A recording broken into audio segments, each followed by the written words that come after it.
All right, welcome to week 7. I hope, as always, you're finding value in the course, and as much as you can enjoy it, you are. Let's get into week 7. We're not going to preview this much; just get right to it. So this week we're talking about, if you're looking about the dimensions of wellness, certainly intellectual and financial, certainly. Now, obviously, the spillover from financial to the other dimensions of wellness are right. There's going to be a lot: physical, okay, emotional, all right, even spiritual. Okay, I mean, there's going to be a lot of spillover from this area. So it's a really important area.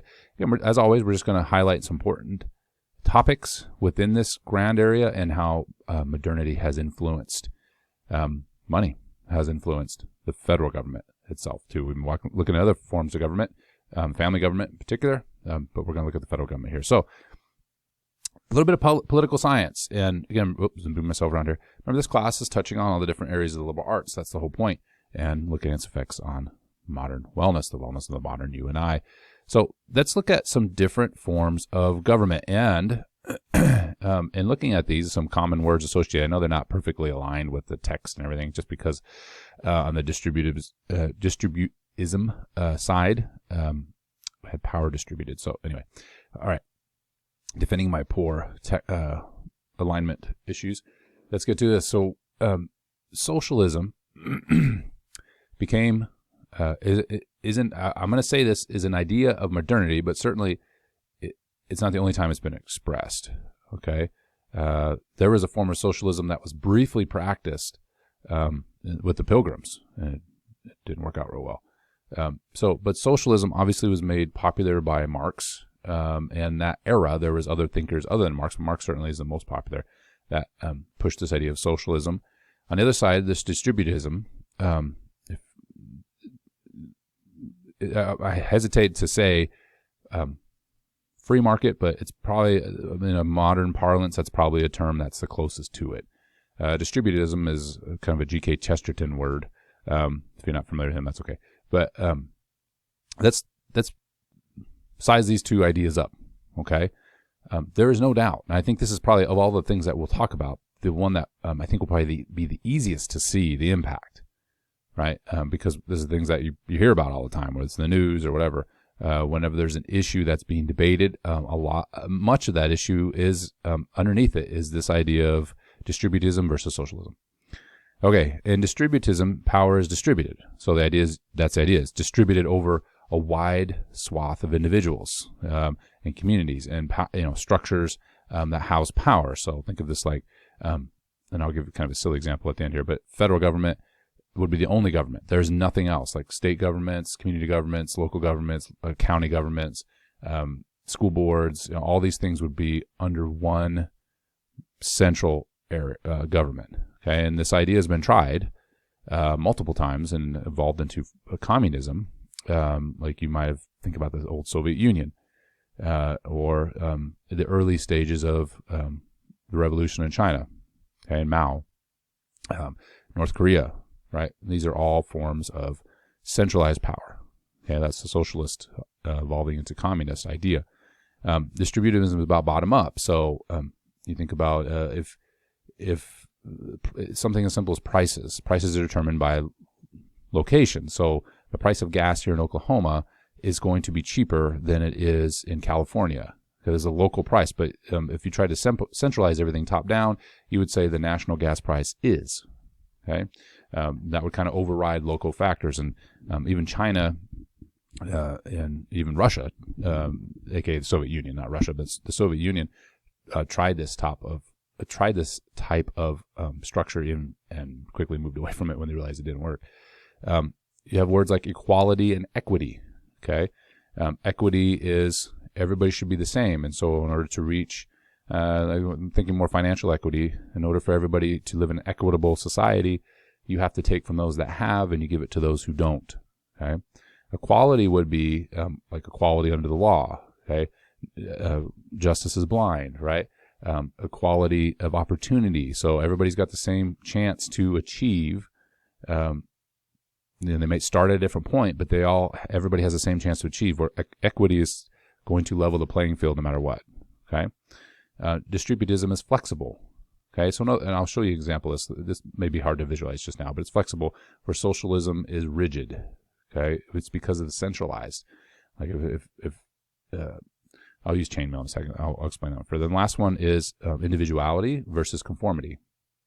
So if you remember all the way back when we talked about Rousseau, okay, and Rousseau's social contract, he kind of said, well, utopia is not really possible now. Let's make it so the people, demos, right, decide what is norm. What is the norm in the culture? Like the transcendence is not going to decide that. People will decide what is norm. And whatever is normal, as decided by the people, anybody who disagrees with that will be put out of the culture. Okay, and you saw this in a very extreme fashion in the French Revolution with the guillotine. Okay, anybody who did not conform was killed. All right, and you see this same type of thing when socialism, communism is fully expressed today in modern socialist communist regimes, or in the ones in the 20th century, which the estimates are around 100 million people died at the hands of communism. So, the individuality, like the typical Americana view of the United States or Western liberal society, is that the individual matters. The individual has rights, of course, within things that are not criminal. This is where you also get into, which can be sticky at times, the idea of freedom of speech, right? Where in a socialist society, there will be censoring of speech that is deemed not necessarily illegal, like in some sort of penal code, but speech that goes against what the collective thinks about a particular topic. Okay, so I think you can see the differences, and you can see one is going to be, we have examples again from the 20th century in communism and the Soviet Union and Mao's China and this, the revolution in China. That lots of people were killed at the hands of more of a communist, socialist leading a communist regime, right? So obviously that could affect wellness, right, significantly. It also affects, if we get outside of kind of these more morbid thinking, people dying, if we just look at economics, right, it's going to change things. So, I thought this was an interesting picture. I mean, which way is this going?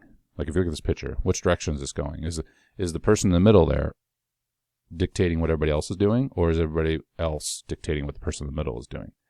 Right? And this is the difference between distributism and socialism. If distributism would be the people in the blue are dictating what the red person, which would be like the central government of some sort, is doing. Okay? Where socialism would be the central government is dictating what the other people are doing. All right? So which direction is this movement occurring? So, I give you just kind of I said a silly example. So, a silly example would be in socialism, the United States is all one. There are no states. And distributism, and then we can get all the way down to, right, your city council level, okay, or your county seat or whatever it is. There is power distributed in many places. And if you look at the founding fathers of the United States, the whole idea was that you distribute power over different, like we have three wings of government, right, is that each one of those checks the other one. The idea was to slow down any tyrannical movement, because remember what the United States broke off from, or at least rebelled against the King of England because of tyrannical rule. And so, knowing that tyranny tends to rise quickly, they basically put a bunch of stumbling blocks in a way from that happening. Okay, that's the idea with distributism, is that the power rests with the individuals, and or smaller bodies, and as a result, centralized power cannot occur, and it would be would slow that process down. Moving to centralized power, of course, that would be again the evidence is in the 20th century what happens when power gets centralized. In modern day, look at North Korea versus South Korea, and malnutrition and famine and death and things we'll probably never know about until North Korea is changed. So I'm just using that as an example between these two ideas. Okay, and I know there's this is like a hot topic, right? Because of this debate occurs in many different contexts, mostly around money, but many different contexts between these two. But if we evaluate them in these two words, perhaps you'll see maybe one is more beneficial than the other for long-term wellness. Okay, I'll leave it up to you, but I think that's a pretty good case being made for one over the other. Now, I like this this little parable. I believe this is from Taoism. It's not from, most people attribute it to the Bible, but it's from Taoism. Don't think of the originator of Taoism. But give a man a fish and you feed him for a day, teach a man to fish and you feed him for a lifetime. So this is, if you can kind of think about in an economic sense, because that's what we're talking about now, moving forward, is, in a socialist system, there's more tax structure. You see this more like in Europe, heavy tax structure, and the idea is to give that money away to meet equity, right? Where the other way, it's, okay, as long as the man in this parable, the man has the ability to fish and the opportunity to fish. There's a quality at the lake to fish. There's a quality to be able to earn a boat, right? That individual then will feed himself, and so he won't need to rely on anybody else. So again, back to that individuality. The individual matters. The individual can take care of him or herself, and then in turn maybe help others, right? There's still generosity and charity as part of that, but it's not a expectation that he'll get fish, and therein not really have the ability to take care of himself. Okay, so nested in this simple parable, I think some good distinguishing between socialism and distributism a little further. All right, and I mentioned before this flexibility issue. I have to show you a picture of, if you've ever looked at chainmail, because I know that's what you guys are like, hey, I'm going to check out some chainmail today. Chainmail is an old armor, right? I see this in a movie or something. And he put it, knights would put it on under some heavier armor typically, or if they were doing sword fighting, they might just have the chainmail, etc. But the chainmail, each little link here was individual, so it provided flexibility in the chainmail. That's why the knights wore it. Okay, but it still provided protection. But each little, if one of those little links was broken, or it would need to be bent a certain way, there was that flexibility.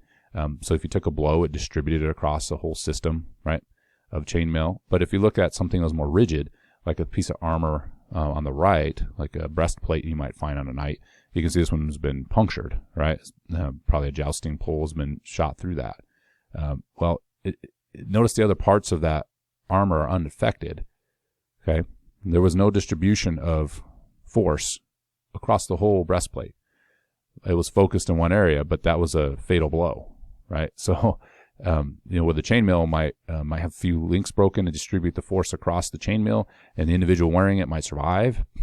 This individual, the other parts of it were intact, but it didn't matter. It was so rigid that it was still a death blow. One focused area of pressure destroyed the individual who was wearing this breastplate. So I hope you kind of see that analogy comparison where distributism, the idea was that it is more flexible. Okay. Now, again, what does this have to do with wellness? Well, a big part of wellness. Which of these two systems do you think is more beneficial when we talk about financial wellness, right? Even your personal finances. Is it a good idea to put all eggs in one basket or diversify, right? Is it a good idea, if moving up a little bit in the hierarchy of government, right, moving from the family government, we'll look at personal finances a little more, but is it a good idea to have a centralized focus when it comes to monetary, how we distribute monetary information like the Fed? Okay, and you may not understand these concepts, but I'm just trying to get you to think holistically about these two systems and some of the potential pitfalls of socialism and distributism as well. I mean, you can always have greedy people in a system, and that goes for any system, that don't want to help others. Like somebody just keeps catching fish and hoards it to themselves and never teaches anybody how to fish. So there's a downside to that as well, for sure. But I think it's important to think about these two systems. And again, the wellness output, I think, speaks for itself when you look at world history between the two. Right? Not either one is perfect, certainly, but an interesting contrast when you look through world history. All right, again, back to this idea of distributing, in this case, the stress on a system, or having it, so if that middle person there was eliminated, now what? Chaos, right? If one of the individuals on the outside was eliminated, there'd still be a system intact. Okay, we hope nobody gets eliminated. That sounds pretty harsh, so I don't mean it that way. But I mean the person, this model here. If one of those blue individuals on the outside of the circle was taken away, the system could still function, right? There's this fragility that's associated with more of a distributive system than a socialized system. And again, you can go back to the Soviet Union and communist system of, kind of the last kind of full growth of socialism. Even the old Soviet system, like when they had price controls, realized that they could no longer maintain that. Like they couldn't set the price of gas in Oklahoma. Much harder to deal with if it was set to the price in California. So that makes central planning and things like that difficult. All right, so the last thing I just wanted to mention is make sure you have appreciation for the difference between democracy and a representative democracy. So a republic, like the United States, is not a democracy per se.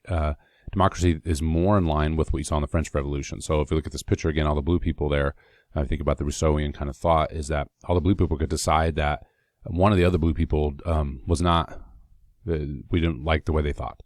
So we're going to gang up on them and get rid of them. And so, or ostracize them or whatever it may be.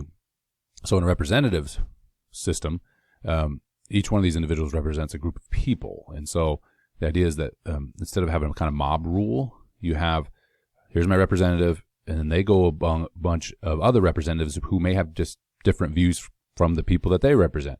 That's like we get a House in the United States government system. We get the House, right? This is the legislative branch. And the Senate, though, helps keep everything equal. So in other words, California has more people, right? So they have more opportunities to influence the House just because they have more people. So that's fair because they're represented by more representatives because they have more people. But wherein the Senate tries to balance that by saying, okay, Wyoming has the same amount of power as does California, even though the populations are vastly different. They both get 2 senators each. And then that's balanced with executive branch, the president, and then balanced with the judiciary branch, which is the Supreme Court in the case of the United States. So the idea is checks and balances. You may have heard that before. So in this system of distributism, if we look at the United States, the whole idea was that power is spread out among the people. It's not given to the people individually in the sense that you could have mob rule. So, in Oklahoma, individuals could decide they don't like another group of individuals and go after them. Well, that would be against the law for one thing, and rightly so. But also in terms of government structure, you have to go through your representative, and that representative could be defeated by another representative that holds different views. But that representative then goes to a larger body, and their views may not be the normal view. Normal, what does that mean? May not be the prevailing view. Okay, and so that's balanced by the views of Arkansas because of their representatives, and then that's balanced by the views of other. And then you have the Senate balances that, and everybody has. So again, I hope you kind of see that power distributism. And how it can be bad. Like any system, it could be a bad idea. Like if you look at democracy, pure democracy in the past, you get things like the Peasant Rebellion. I mentioned the French Revolution, the Munster Rebellion. There's all kinds of different unfortunate circumstances where a true democratic system was employed, and it was disastrous. Okay, so again, this idea of distributism has to have a structure still to it. But it's not centralized like you might see in socialism. So just make that soon. Now, again, going back to wellness, what the heck does it have to do with wellness? A lot of things. I mean, our day-to-day lives, right, are determined by the governmental structure in which we operate underneath. So, if you live in North Korea, it's a very different governmental structure as compared to the United States or another Western nation or some form of a democratic nation. That's very different. And that, of course, is going to affect your wellness, all the dimensions of wellness. So it's important we appreciate this information and be able to see the significance. All right. I'll see you in the next video. Before we do the same.